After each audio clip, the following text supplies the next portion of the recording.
Hello everyone, welcome back to my channel. Heads up, it's a bit windy today. Hopefully the sound is okay with all of you in this video. And we say in Polish święta, święta I po świętach, which means holiday, holiday and then after holiday. So here we are after Easter, everyone. I will start this video in a different way. We're kind of gonna reverse the order of how I most of the time do those videos, because I have a very good comment that was left under my video yesterday, and I really want to thank you for leaving those comments. I am learning a lot from many of your comments, and as we share those informations, I find it very useful for all of us who are interested in those topics. So the comment is from Elena Shevtienko 8438. Some of you said I should not read those numbers. I'm not sure if I should or not, because sometimes people create the names for the accounts with the numbers intentionally. Anyway, the comment is great, so let's go through this. I have a family in Kiev and none of them are planning to leave for the West. One sec. Only my niece is thinking of leaving, but not because it's dangerous, but in order to find a job and earn a lot of money. I explained to her that without English she would have to clean toilets, which she does not want. She also has a husband and an adult son who will not be released from Ukraine. Everyone else goes to work and leads a normal life as before the war. When the sirens sound, they no longer go to the bomb shelter because they know that the Russians do not bomb residential buildings. They also think that the powerful American air defense is protecting them, but this is not true. If the Russian carpet bombed them like the Americans did in Iraq, then they probably would have left Kiev. Secondly, before the war with Russia, Kiev already had terrible infrastructure from Soviet times, and the mayor of Kiev, Klitschko, I think I said his name correctly, filled his pockets with money. Only the center and the airport had more or less good infrastructure. Thirdly, the largest number of refugees from Ukraine is not in Poland, but in Russia, because refugees began to flee to Russia in 2014 after the coup on the Maidan. And in the end, I will say that some Kiev residents, especially Orthodox believers, are waiting to be liberated from the Zelensky regime by Russian soldiers. In Kiev, they draw inscriptions like, quoting here, "We are waiting for Russian brothers." Another one, "Kiev is the mother of Russian cities." And the last one, "Putin, how long can we wait for you?" And then Elena, I think it's your name, Elena, you left a heart. I want to thank you so much, Elena, for your comment. Really hope the wind is okay, guys. The sound is good. Because comments like this are important, and I know there are some viewers on my channel who are Ukrainians or who live in Ukraine. If you are watching my videos, please leave the comments in the comment section if you feel comfortable doing it, and put there how is really the situation there, how you feeling, how is the morale of people, what is the energy, how the cities look like, wherever you are watching from, especially that area. I would really appreciate. So now let's go to the news. What do I have for you guys today? I have 3 topics for you.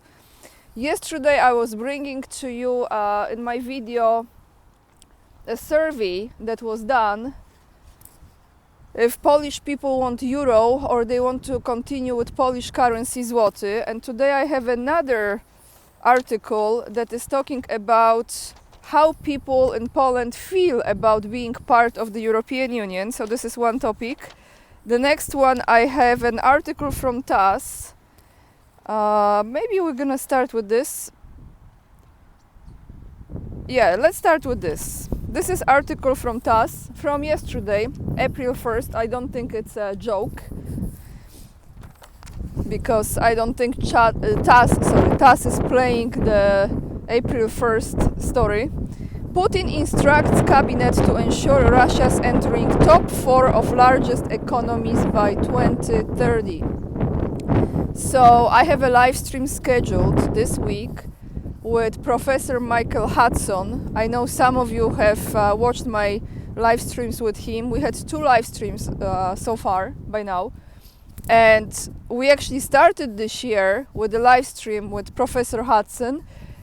And those are the topics that I also want to discuss with him. And I will give you the date in the next few videos when we have the live stream, and the date and the time, of course. But the government must report to the head of state on the progress by March 31st, 2025, and then make annual reports. In particular, the president instructed the government to increase the level of gross added value in the manufacturing industry by at least 40% by 2030 compared to 2022, reduce the share of imports in GDP to 17%, and increase non-resource and non-energy exports by at least 2/3.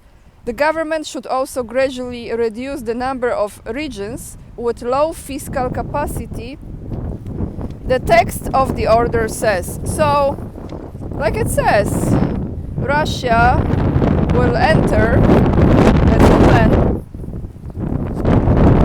top 4 of the largest economies. Guys, it's happening. The energy is heading east. And the wind, I have to think what direction the wind is going, but it's all over the place. Okay, the next article is about also Russia. This is from Polish portal. Interia wydarzenia. Putin's right-hand man accuses NATO. The alliance trains mercenaries and saboteurs. This is like not a new news for us here on this channel, but I decided to read this to you because more statements have been made, and of course this portal announced it as disinformation and lies. Nevertheless, I decided to read this to you.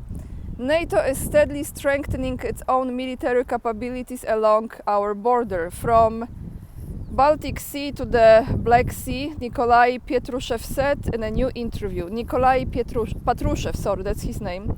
He's the secretary of Russia's Security Council. He accuses the alliance of allegedly training saboteurs. In this thesis, a close associate of Vladimir Putin, mind you, this is Polish website, lies and uses a discrimination. Okay, let's keep this sentence. Let's go to the essence of the statement. I will not delve into the bloody history of NATO, but it is necessary to know it in order to understand the essence of the alliance as long-term source of danger, crisis and conflicts. Nikolai Patrushev said in an interview with the newspaper Arguments and Facts, that's the name. An official of the Kremlin state apparatus noted that the military political bloc is de facto a party to the Ukrainian conflict, and that the war in the East itself de facto presents it as the conflict in Palestine and actively participates in organizing the shelling of Russian territories. Nikolai Patrushev also accused NATO of training mercenaries and saboteurs in several countries for their participation in anti-Russian operations. As the Kremlin media reminds Nikolai Patrushev in an earlier interview with Live.ru, Russia, expressed the opinion that Ukraine took part in the terrorist attack that took place on the evening of March 2022 near Moscow. Quoting him, "The plans of the United States and NATO include the preservation of Ukraine, or at least part of it, as anti-Russian territory, completely under the tasks of demilitarization of Ukraine remain a priority." So that's remained a priority. The Secretary of the Security Council of Russia added. So, here is this point that I would like to bring this in my next conversation with my guests, because I don't think I ever ask the specific question about, like he mentioned here, that the plans of the United States and NATO include the preservation of Ukraine, or at least part of it, as an anti-Russian territory. And I want to ask my guests if they think that US and NATO will be able to accomplish this. What do you think, guys? Please leave the comments down below before my next live streams with my guests.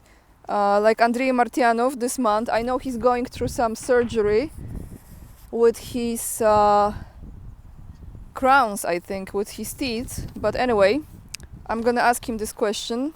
So the last topic for you that I have is about how Polish people feel about being part of the European Union. So let me read you a big part of this article, depending how the wind will go. Poles were asked about the European Union enthusiasm, and about European Union. Enthusiasm is clearly dissipating. The majority of Poles see more advantages of membership in the EU than disadvantages, according to the latest IBRIS survey.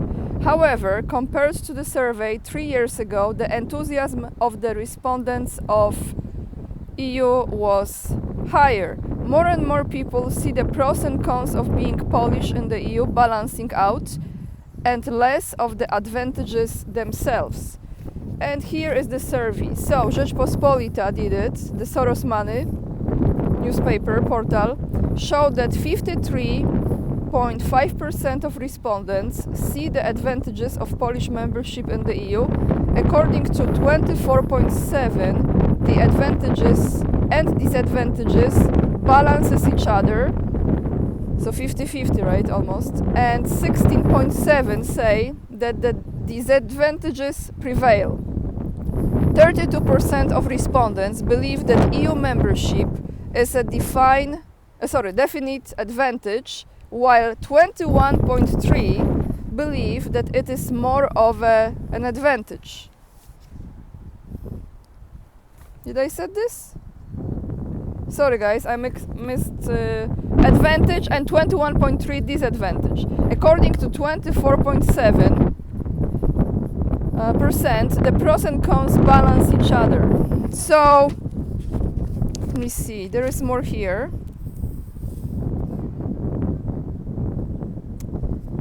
The survey also shows that among the advantages of EU membership, Poles most often mention open border. So what is the best, right? Open border of member states, 45.2%, and EU funds, 20.6%, increased security of Poland, 18.9%, and the possibility of education abroad, 3.7%. So from those categories, the open borders is definitely on the top, almost 45%.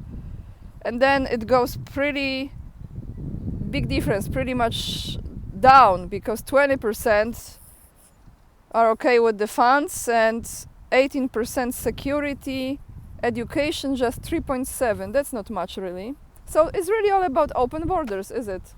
Kind of.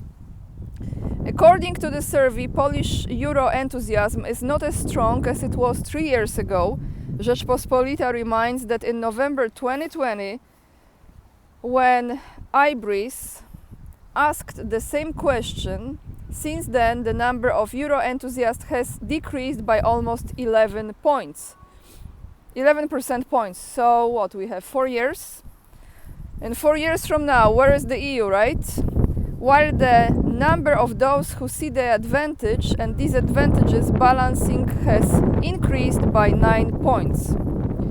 So the longer we go, the more disadvantage people will see, in my opinion. Rzeczpospolita has shown that the attitude towards the EU has become strongly linked to political sympathies. Currently, as many as 94% of Koalicja Obywatelska, so you know, all this opposition that won, right?